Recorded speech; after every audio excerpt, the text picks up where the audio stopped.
ઉના તાલુકાના દેલવડા ગામે ઉના મામલતદારે રેતી ભરેલું ટ્રેક્ટરને ઝડપી પાડી અને તેના પર કાયદેસરની કાર્યવાહી કરી છે.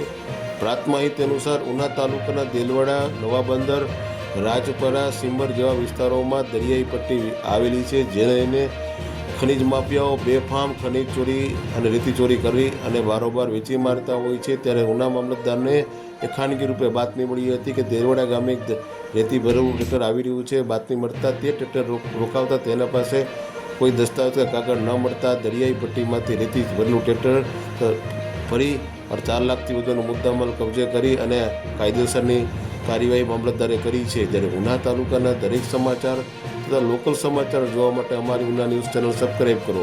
આ પબ્લિક એપ પર આ સમાચાર જોતા હોય તો અમારી આઈડી ફોલો કરો અને ફેસબુક પર આ સમાચાર જોતા હોય તો અમારી આઈડી ફોલો કરો તથા ધંધાકીય જાહેરાત આપવા માટે અમારો સંપર્ક કરો. ધન્યવાદ.